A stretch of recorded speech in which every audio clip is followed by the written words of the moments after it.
Oke, selamat malam semuanya. Oke, apa kabar?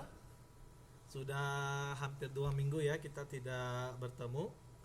Oke, baru berjoin Mbak Nova. Selamat malam. Oke, nah sebelum kita lanjutin ke materi selanjutnya, nah untuk minggu-minggu lalu materinya ada yang mau ditanyain untuk modul 3 tentang model keseimbangan, tentang capital asset pricing model. Ada yang mau ditanyain untuk CAPM?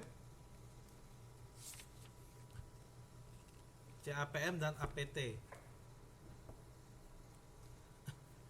Kalau ada yang mau ditanyain silakan ditanyain dulu ya sebelum kita mulai modul yang baru. Nah, modul hari ini kita akan ada dua modul 4 sama modul 5. Cuma modul 5 hari ini kita tidak akan bahas sampai habis karena waktunya nggak cukup. Jadi hari ini kita akan bahas tentang modul 4 tentang obligasi. Kemudian modul 5 kita juga akan bahas tapi itu hanya sebagian. Itu modul 5 itu tentang penilaian saham. Oke, nah kita sambil tunggu teman yang lain. Oke, kita mulai untuk perkuliahan kita hari ini. Oke, nah di dalam materi obligasi ini, nah kita akan membahas tentang karakteristik obligasi itu sendiri, kemudian jenis-jenis obligasi, nah apa itu yield obligasi, kemudian, nah penilaian obligasi juga bisa menggunakan metode YTC dan YTM. Nah, kemudian juga kita akan membahas tentang tingkat suku bunga, harga obligasi, struktur resiko tingkat bunga, nah dan strategi investasi obligasi melalui pendekatan pasif, imunisasi sama aktif. Oke, nah obligasi materinya ini nggak terlalu banyak, sedikit aja materinya.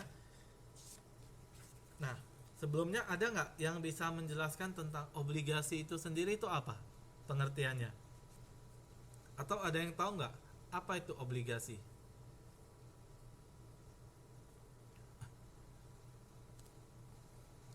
Ada yang bisa kasih pendapat apa itu obligasi?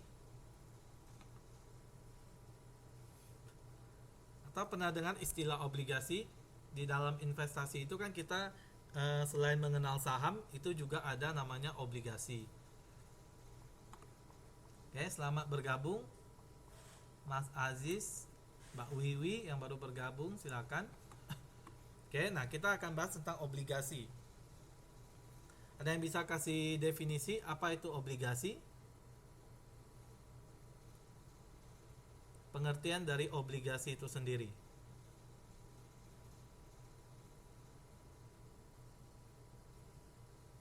Surat utang. Oke, betul sekali Mbak Nova. Yang lain?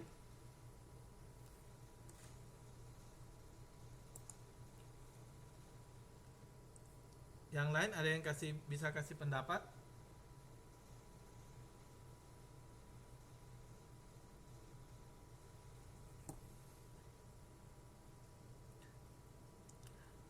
Kata Mbak Endang, pernyataan hutang dan janji untuk membayar. Ya, jadi obligasi itu bisa diterbitkan oleh pemerintah maupun obligasi itu bisa diterbitkan oleh swasta.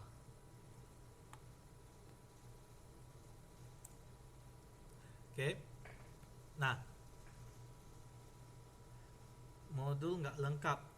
Nah, Mbak Suyati, kalau modulnya nggak lengkap bisa browsing di Google. Di Mbak Google itu semuanya lengkap. Oke. Nah, obligasi. Nah, kita mengenal ada 3 jenis obligasi. Oke. Nah, yang pertama itu yang kita sebut sebagai kupon tetap atau fixed rate. Nah, itu biasanya contoh obligasi pemerintah. Artinya apa? Kupon itu nilainya sudah tetap. Misalnya nilai kuponnya itu 5%. Nah, itu nilainya sudah tidak akan berubah sampai dia jatuh tempo. Halaman yang enggak ada, Pak. Halamannya. Halaman ini. Halaman 4.2. Di modulnya itu halaman 4.2. Oke, nah itu yang disebut dengan kupon tetap atau fixed rate. Nah, biasa itu obligasi dari pemerintah. Nah, apa untungnya kalau misalnya kita membeli obligasi dari pemerintah? Nah, kita tahu yang namanya obligasi yang diterbitkan pemerintah itu resikonya pasti lebih tinggi atau rendah? Resikonya akan lebih rendah. Karena apa? Karena obligasi itu dijamin oleh pemerintah. Nah, pemerintah itu kan tidak mungkin bangkrut. Nah, pemerintah itu tidak mungkin tidak membayar hutang yang sudah jatuh tempo. Nah, apa akibatnya kalau misalnya perusahaan itu tidak membayar hutang? Artinya perusahaan itu akan kolaps. Nah, kalau pemerintahan. Kalau pemerintahan itu kolaps, artinya negara itu akan krisis, akan bangkrut. Seperti di Yunani. Oke, seperti di Yunani. Nah, pemerintahnya gagal untuk membayar obligasinya, sehingga negaranya juga berpengaruh. Oh, Mbak Suyati, coba lihat modul 4. Ada nggak modul 4 tuh tentang obligasi? Kalau nggak ada nggak apa-apa, lihat di slide aja, slide PowerPoint aja. Oke, nah itu untuk kupon yang pertama. Nah, yang kedua itu disebut sebagai kupon mengambang atau floating rate. Nah, itu biasanya mengikuti suku bunga bank. Nah, contohnya seperti apa? Misalnya, kuponnya itu biasanya di atas rata-rata SBI. Nah, SBI itu kan selalu berubah-ubah. Ada yang 5%, kemudian nanti 6 bulan lagi dievaluasi, kemudian berubah bisa menjadi 5,5% atau 5,25% atau berapa persen. Nah, itu tergantung kebijakan dari Bank Indonesia. Nah, apa bedanya dengan kupon tetap? Nah, kalau kupon tetap, tadi nilai kuponnya itu sudah tetap, tidak akan berubah. Misalnya nilai obligasi itu 10%. Nah, maka kupon itu akan selamanya berlaku selama 10% sampai dia jatuh tempo. Oke, selamat malam Mbak Susi. Nah, kalau misalnya kupon mengambang, nah itu dia mengikuti suku bunga. Contohnya, kalau misalnya Bank Indonesia menaikkan suku bunga berapa base point. Nah, maka obligasi mengambang ini atau floating rate ini juga dia akan mengikuti suku bunganya. Nah, biasanya itu sekitar 3% atau 5% di atas SBI. Kalau misalnya deposito rata-rata di bank 5% atau 6%, nah berarti kupon mengambangnya itu kurang lebih sekitar 8% atau 9%. Oke, nah itu bedanya antara fixed rate dengan floating rate. Nah, ada juga kupon yang ketiga yang kita kenal itu sebagai kupon 0 atau zero coupon rate. Oke, nah ada nggak yang bisa jelaskan apa itu zero coupon rate atau kupon 0? Nah, di PowerPoint ini kan saya ada kasih keterangan. Kupon 0 itu adalah pembayaran pada saat jatuh tempo, tidak secara berkala. Nah, maksudnya tuh seperti apa? Kupon 0.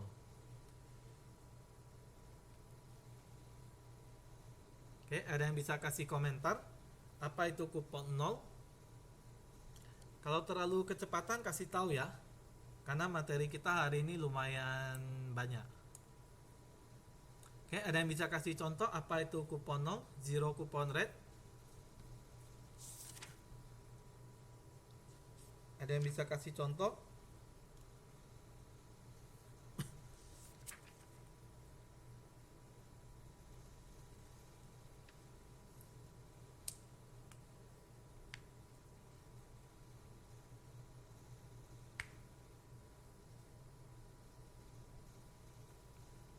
Ada kupon 0 itu seperti apa?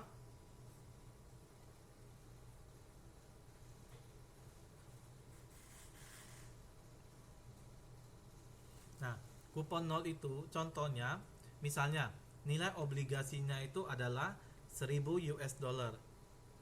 Nah, kemudian misalnya dijanjikan kuponnya itu misalnya 10%. Kita ambil gampangnya 10%. Nah, berarti 1000 dari 10% itu berarti 100 US dollar. Nah, ketika kita akan membeli kupon 0 atau zero coupon rate, nah, kita sudah tahu nilai obligasinya itu adalah 1000 US dollar. Nah, kemudian kuponnya itu adalah 10% atau 100 US dollar. Nah, waktu kita membeli kupon atau waktu kita membeli obligasi, nah kita tidak perlu mengeluarkan uang sebesar 1000 US dollar. Nah, kita cukup mengeluarkan uang sebesar 900 US dollar. Karena apa? Karena tadinya itu kita akan membeli senilai 1000 US dollar. Nah, kemudian bunganya itu adalah atau kuponnya itu adalah 100 US dollar. Nah, maka kita hanya cukup membayar atau membeli senilai 900 US dollar. Nah, kemudian ketika sudah jatuh tempo, misalnya 3 tahun, 5 tahun, atau 10 tahun, ketika obligasi itu jatuh tempo, nah, kita akan menerima pembayaran sebesar 1000 US dollar. Ketika waktu kita beli, kita bayar 900 US dollar. Dengan nilai sebenarnya itu adalah 1000 US dollar. Kemudian ketika kita menerima pembayaran atau sudah jatuh tempo, nah, kita akan menerima sebesar 1000 US dollar. Artinya apa? Kita akan mendapatkan profit 10% tersebut. Nah, cuman tidak kelihatan pembayaran pada saat jatuh tempo. Nah, itu maksudnya. Kita bayar di awalnya itu ketika membeli itu 900 US. Nah, ketika kita menerima deposito pula. Ketika kita menerima obligasi yang udah cair atau yang sudah jatuh tempo, nah itu nilainya itu 1000, maka kita mendapatkan kuponnya itu sebesar 100 US dollar. Nah, itu bedanya antara kupon 0, kupon tetap, dan kupon mengambang. Oke, kalau kupon tetap, kupon mengambang itu setiap bulan itu kita bisa menerima kuponnya atau hasilnya. Oke, contohnya seperti seperti deposito. Setiap bulan kita akan dibayar bunganya. Tapi kalau misalnya yang zero coupon rate, nah itu tidak. Tapi ketika di akhir periode. Jadi ketika sudah selesai, nah itu baru kita menerima bunganya. Oke, nah itu bedanya dari ketiga jenis kupon dari obligasi tersebut. Oke, sampai sini ada yang mau ditanyain dulu tentang obligasi sama jenis-jenis obligasinya?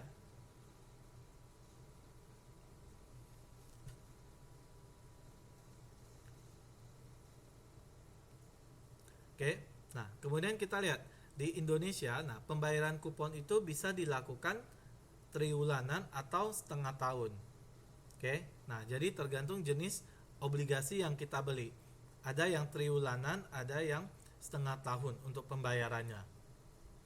Nah, kita lihat bagaimana untuk perhitungan harga obligasi. Oke, nah harga dari obligasi itu merupakan hasil dari present value dari arus kas yang diharapkan selama periode dari obligasi tersebut. Nah, kita lihat rumus ini memang cukup membingungkan, tapi ketika kita sudah menghitung, kita sudah terapkan dalam perhitungan, itu akan menjadi lebih mudah. Oke, nah kita lihat dulu rumusnya. Rumusnya itu harga obligasi sama dengan, nah di situ ada apa? Sigma. Sigma T sama dengan 1 sampai dengan K. Artinya T itu apa? T itu adalah periodenya 1, 2, 3 dan seterusnya. K itu apa? K itu sampai periode keberapanya. Nah, sigma dari CT. CT itu apa? Kupon obligasi pada periodenya. Oke, MN itu apa? Nilai obligasi. Nah, ini sudah ada keterangannya ya. Kalau R itu biasa, rate-nya berapa, tingkat yang kita harapkan berapa persen.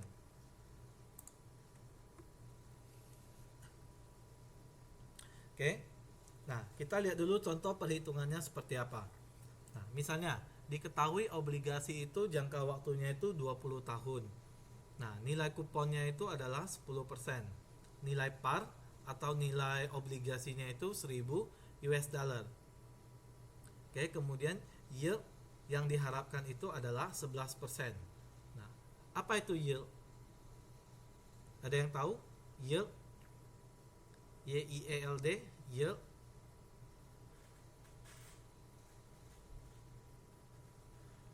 Nah, yield itu adalah tingkat pengembalian yang kita harapkan. Oke, seperti saham. Saham itu kan ada return juga. Hasil atas investasi. Ya, betul sekali. Betul sekali Mbak Juwita ya. Nah, yield itu berapa persen sih tingkat pengembalian yang kita harapkan? Oke, jadi yield itu dia lebih identik untuk obligasi. Nah, di investasi keuangan lainnya juga sebenarnya ada pakai istilah yield. Yield current sama yield to maturity. Nah, sebenarnya juga ada pakai istilah-istilah itu. Cuman yield sendiri itu lebih dekat atau misalnya lebih familiar ketika kita membahas tentang obligasi. Oke, itu lebih banyak sering kita gunakan dalam obligasi. Oke, nah kita lihat. Nah, dalam contoh kasus di atas, nah kupon yang dibayarkan itu sebanyak 40 kali. Nah, kenapa dibayarnya sebanyak 40 kali? Periode obligasinya itu kan 20 tahun. Nah, kalau misalnya dibayarnya secara 6 bulanan sekali, artinya 6 bulan bayar sekali kuponnya, 6 bulan bayar sekali kuponnya. Nah, kalau 20 tahun berarti itu akan menjadi 40 kali.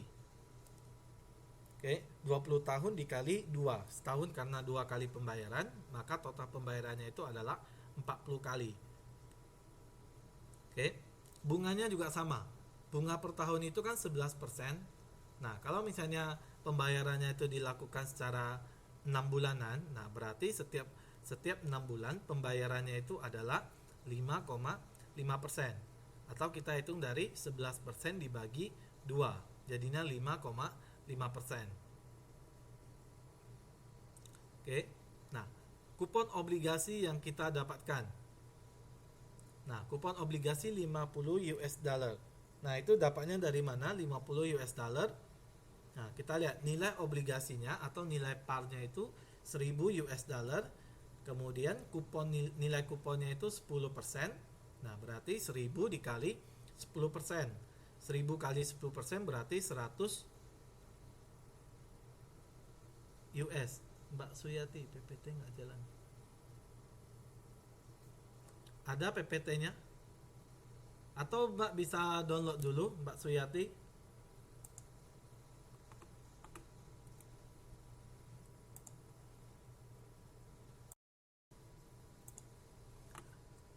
Ya, coba di download dulu kalau misalnya itu. Oke. Nah, kita lihat 1000 US dollar atau nilai parnya itu kita kalikan 10%. Nah, itu menjadi 100 US dollar. Kemudian 100 US dollar ini kita bagi menjadi 2 karena pembayarannya secara 6 bulan. Oke, pembayarannya secara 6 bulan, jadi kita dibayar 2. Dibagi 2. Jadi, setiap 6 bulan itu kupon yang dibayar itu sebesar 50 US dollar. Oke. Nah, itu contoh soalnya. Nah, sekarang kita lihat perhitungannya seperti apa. Oke, nah kita masukin rumusnya. Oke, kita masukin rumusnya. Nah, 50 itu apa? 50 itu adalah kupon obligasinya. Atau setiap 6 bulan kita akan menerima 50 US dollar. Kemudian kita dibagi menjadi per 1 ditambah, nah nilai kuponnya 5,5%. 5,5% atau 0,11 dibagi 2. Oke, dapatnya 5%, 5,5%. Kemudian kita pangkat, dipangkat T. Nah, T-nya itu dari 1 sampai 40. Maka kita akan pangkat 1 terlebih dahulu. Oke, kita akan pangkat 1. Kemudian kita akan jumlahkan lagi yang untuk pangkat 2 sampai pangkat 40. Nah, ini saya kasih contohnya di Excel. Nah, nanti teman-teman Excelnya saya juga kirim supaya teman-teman bisa lihat.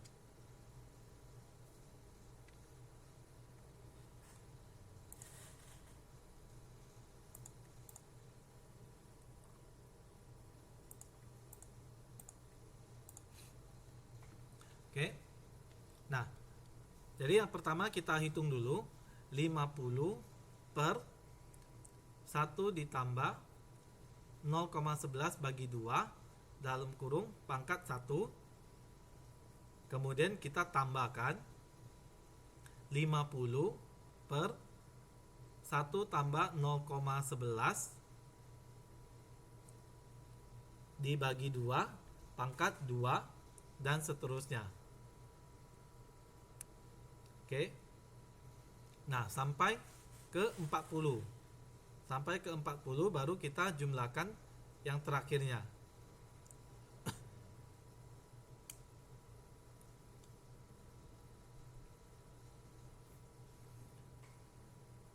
Ya Mbak, ini agak mumet perhitungannya karena perhitungannya cukup panjang. Atau saya kirim Excelnya dulu ke Facebook supaya teman-teman bisa download di Facebook Excelnya. Gimana? Oke ya, saya download dulu ya. Oke, teman-teman silakan di-download di Facebook untuk Excelnya. Jadi kita bisa bahas bersama-sama.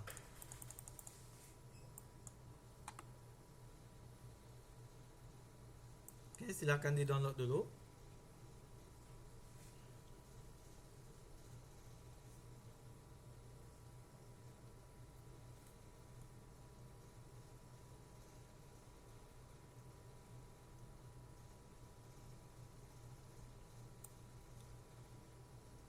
Sudah bisa downloadnya?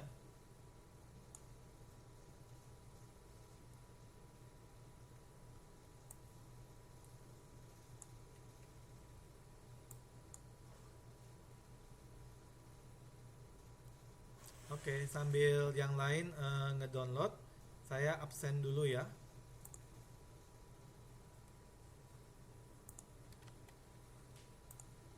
Mbak Efriana, oh udah datang. Terus Mas Firdaus sudah masuk belum? Mas Aziz sudah, Pak Nova udah, Mbak Pramia juga belum, Mbak Rita juga belum, Mbak Silma udah ya, Mbak Silma udah, Mbak Wiwi udah, Mbak Susi udah, Mas Supianto belum ya. Oke, udah pada download? Oke ya. Nah, kalau udah, nah kita lihat perhitungannya. Oke, nah perhitungan di sini kita lihat. Tadi kan periodenya itu 40 kali pembayaran. Berarti kita ada periode 1 sampai periode 40. Dari periode 1 sampai periode 40. Nah, kita lihat rumusnya yang tadi. Nah, rumusnya tadi apa? 50. Nah, teman-teman bisa lihat di atas ini. Rumusnya 50 per 1 ditambah dengan kuponnya 0,11 bagi 2. Nah, kemudian kita pangkat dengan berapa? Periodenya. Periode ke-1 berarti pangkat 1. Periode kedua berarti pangkat 2. Dan seterusnya. Oke, nah kita lihat. Ini periode pertama. Kita masukin nilai 50 dibagi 1 plus 0,11 dibagi 2 pangkat. Nah, di sini saya masukin rumusnya itu A5, yaitu pangkat 1, periode ke-1. Oke. Nah, kalau misalnya periode kedua, nah, lihat periode kedua itu sama, bedanya itu di A6, artinya pangkatnya itu menjadi pangkat 2. Begitu juga dengan periode 3 itu pangkat 3, periode 4 pangkat 4. Nah, sampai periode ke-40 itu pangkat 40. Oke. Nah, kalau misalnya kita sudah hitung kuponnya itu dari periode 1 sampai periode 40, nah maka kita akan mendapatkan nilainya itu 802,31. Seperti yang ada di modul. Oke. Nah, di modul juga ada 802,31.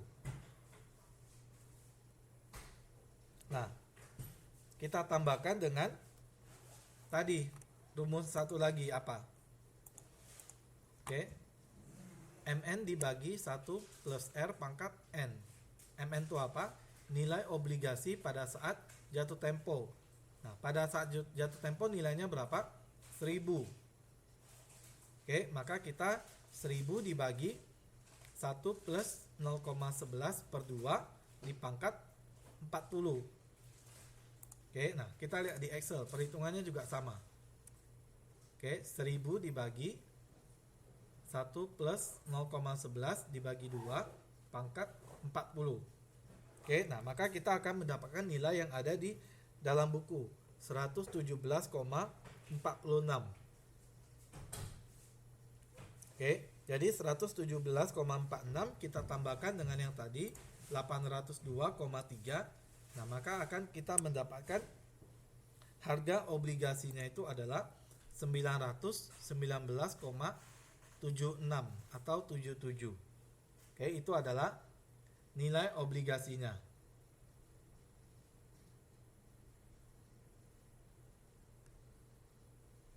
Oke.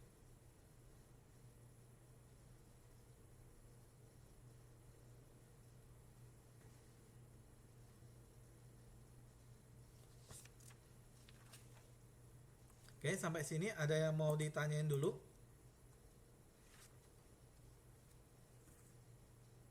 Oke, coba dihitung dulu. Kemudian kalau ada yang ditanyain, silakan ditanyain.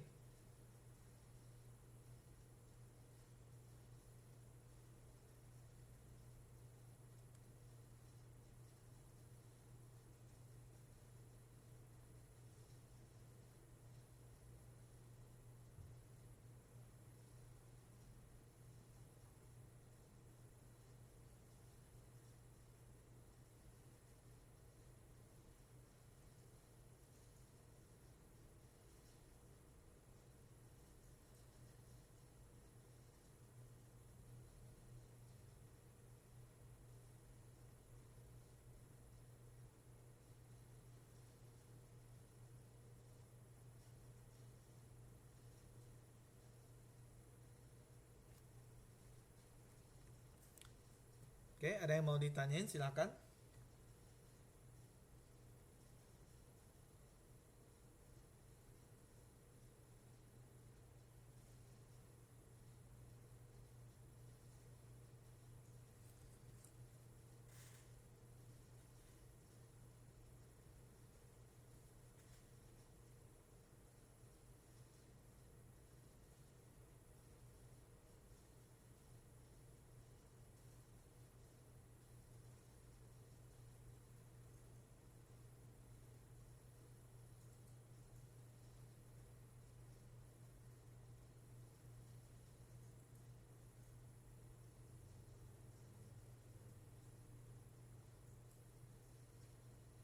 Oke, Mbak Endang, silakan hitung dulu.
Oke.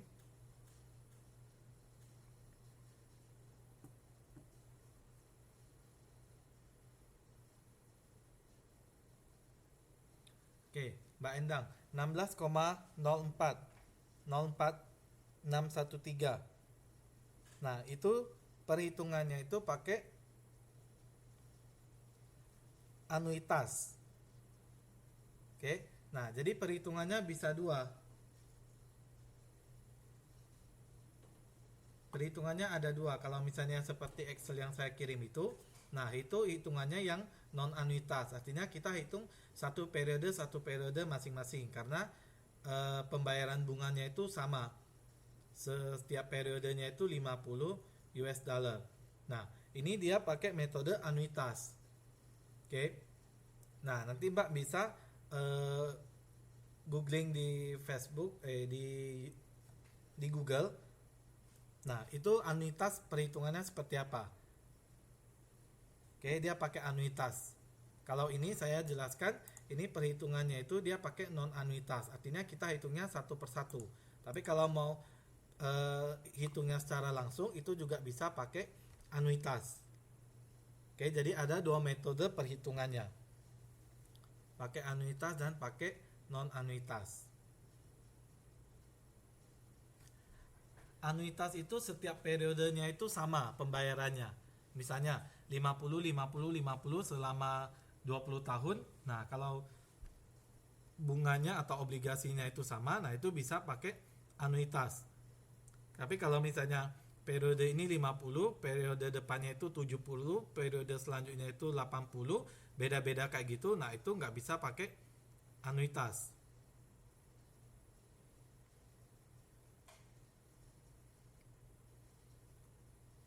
Oke. Nah, itu untuk menghitung harga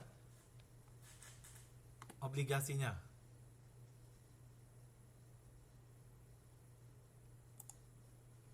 Oke.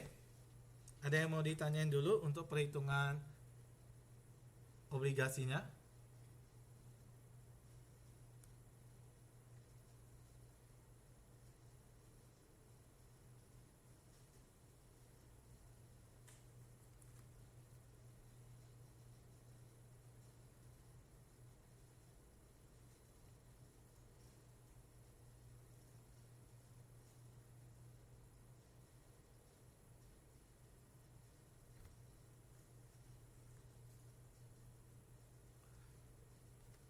Oke, untuk perhitungan harganya ada yang mau ditanyain?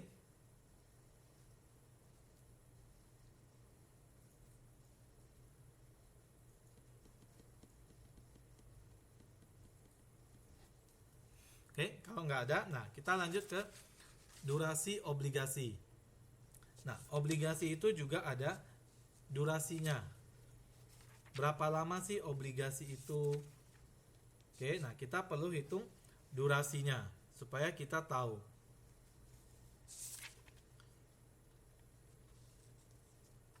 Oke, nah perhitungannya juga nggak terlalu rumit, hampir sama.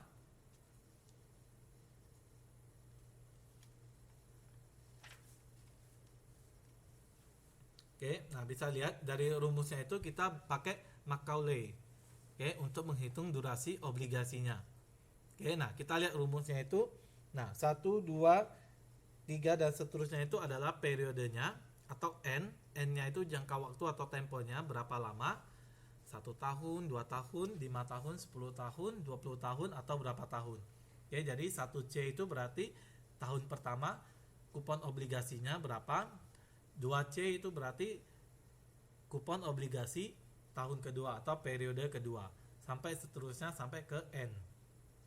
Nah, kita bagi dengan 1 plus Y. Nah, 1 plus Y itu apa? Hasil yield dari obligasi. Hasil yield obligasinya berapa atau returnnya itu berapa persen. Kemudian kita pangkat dengan sama. 1, pangkat 2, pangkat 3 dan seterusnya. Nah, di situ ada 1 plus Y pangkat N. N itu berarti periodenya. Atau berapa lamanya jangka waktunya. Oke, nanti kita di contoh soal itu kita akan lebih jelas untuk perhitungan durasi obligasinya. Nah, kemudian kita lihat ukuran yield obligasi. Nah, di sini ada 3 obligasi yang akan diukur. Nah, pertama itu adalah yield sekarang. Oke, atau current yield. Nah, current yield itu apa? Nah, current yield itu merupakan obligasi sekarang yang dihubungkan dengan kupon yang disetahunkan. Oke. Kemudian ada yield yang kedua, yaitu yield sampai jatuh tempo atau YTM, yield to maturity.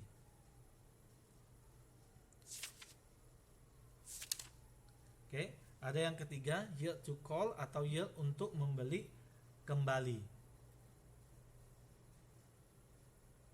Oke, nah itu adalah ukuran yield obligasi. Nah, teman-teman bisa lihat perhitungannya di sini juga nggak terlalu rumit. Nanti kita di contoh soal juga ada. Oke, jadi obligasi sebenarnya nggak terlalu banyak di pembahasan di portofolio ini, karena portofolio ini memang lebih cenderung ke saham. Dan memang kalau investor itu cenderungnya lebih memahami tentang saham atau lebih mudah untuk memahami saham daripada obligasi. Obligasi memang agak ribet, agak sedikit ribet dibandingkan saham. Karena kita lebih familiar dengan saham.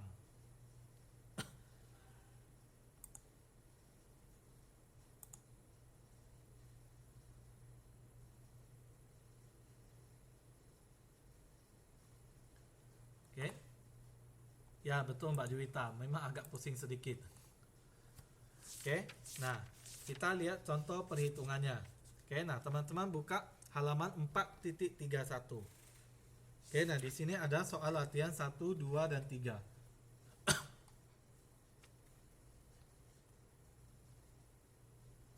Oke. Oke, sudah buka halaman 4.31. Nah, di sini ada soal 1 sampai 3. Di sini diketahui bila seorang investor memiliki sejumlah dana dari investor dan ingin diinvestasikan pada obligasi. Salah satu obligasi yang ada di pasar yaitu obligasi 5 tahun dengan kupon 9% semi annual. Oke, dan sudah membayar kupon sebanyak 5 kali.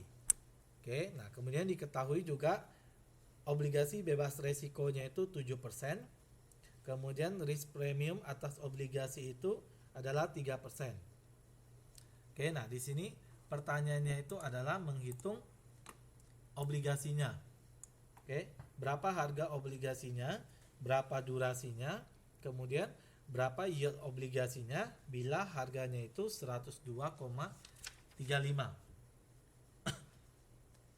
Oke, nah kita lihat soal pertama.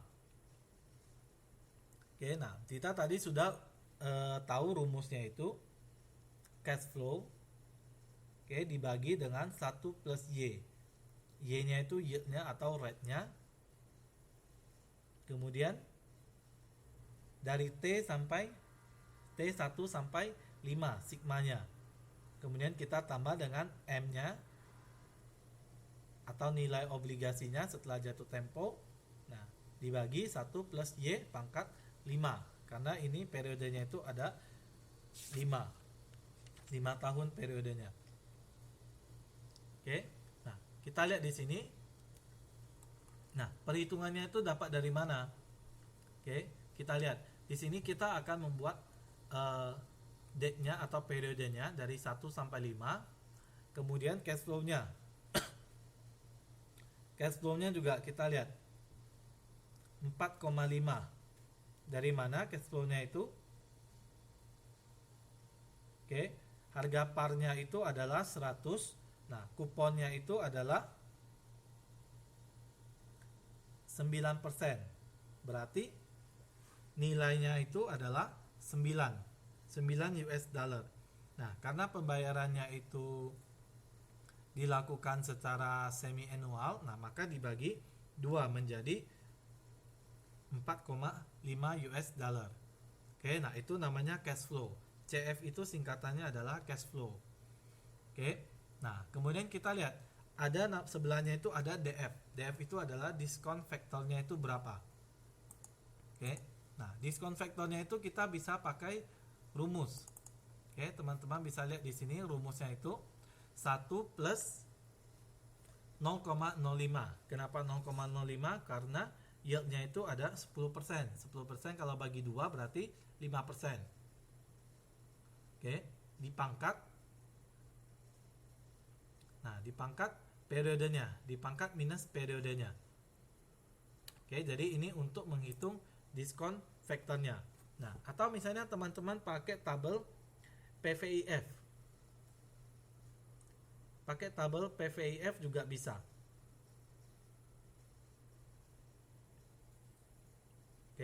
di manajemen keuangan, nah itu kan juga sudah pernah belajar tentang PVIF, FVIF, PVIFA, FVIFA kan di time value of money. Nah di situ juga udah pernah dibahas bagaimana perhitungan present value cash flow, future value cash flow dan sebagainya.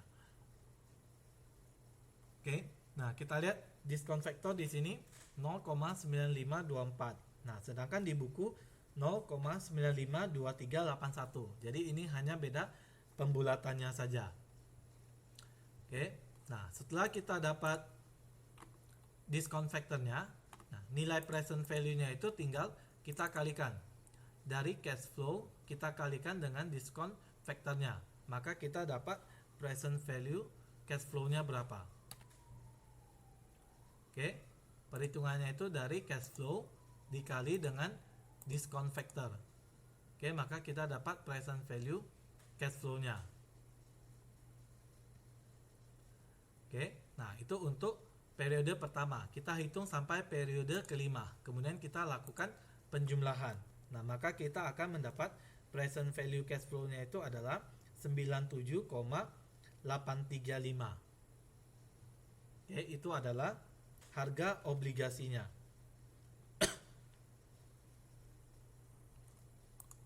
Oke, kalau misalnya ada yang mau ditanyain itu langsung ditanyain aja ya. Jadi kita sekarang bahas soal latihannya. Oke, nah itu untuk nomor 1, untuk perhitungan harga obligasinya itu sendiri. Oke, nah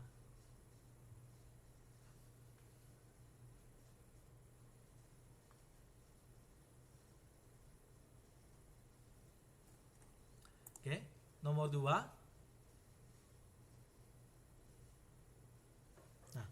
Nomor 2 seperti yang di buku itu juga lebih simple. Oke, kita bisa hitung seperti tadi nomor 1 kita akan ketemu harganya itu 97,83 US. Oke, untuk harga obligasinya.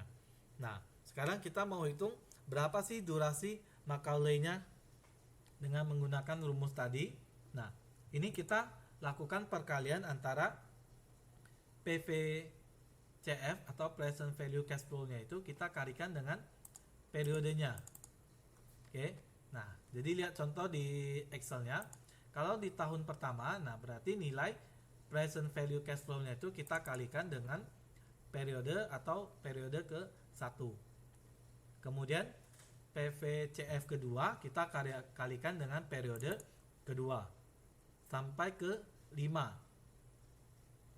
Oke, maka kita akan dapat dengan hasil yang sama di buku 448,3993119. Oke, 448,39119. Oke, itu untuk durasi Macaulay-nya. Oke. Nah, sekarang kita masukin ke rumusnya. Kalau tadi kan kita baru perhitungannya sampai T dikali dengan PVCF. Baru kita dapat 448,3119. Nah, sekarang kita mau hitung rumusnya. Nah, rumusnya dari mana untuk menghitung Macaulay duration itu?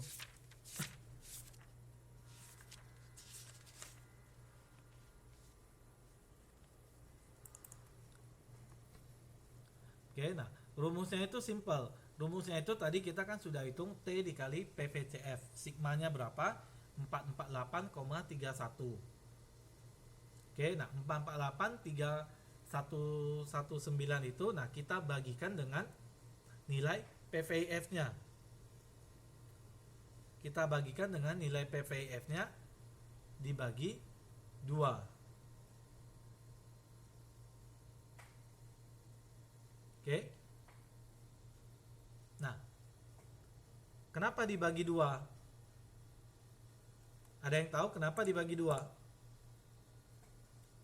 Oke, karena dalam perhitungan ini kita menggunakan semi annual.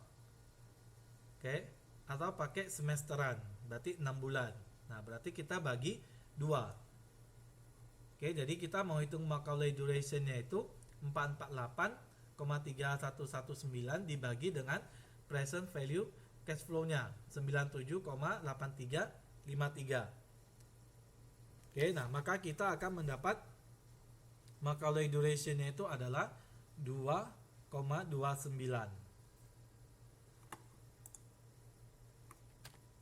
Oke, nah itu untuk Macaulay duration-nya.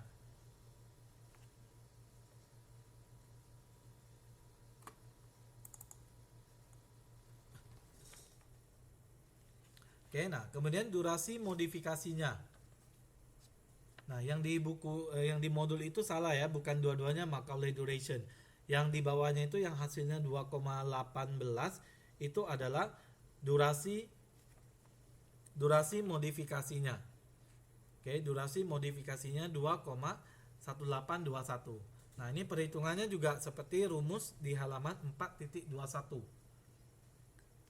Oke, itu durasinya. Yaitu nilai dari Macaulay duration-nya itu kita dibagi 1 plus Y-nya atau rate-nya. 1 plus 0,05. Oh, Y-nya itu 10%.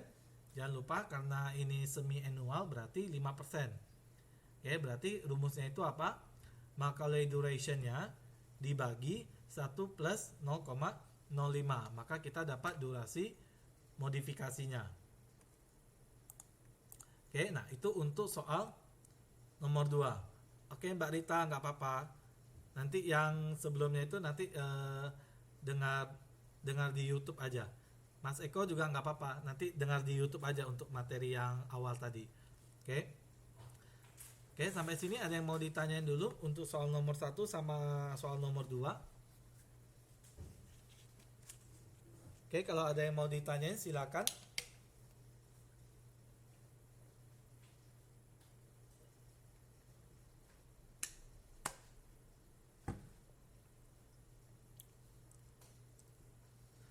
Discount factor-nya.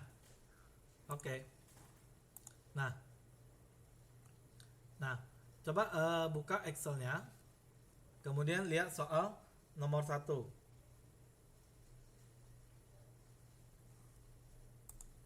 Oke, lihat soal nomor 1. Oke, tunggu sebentar ya.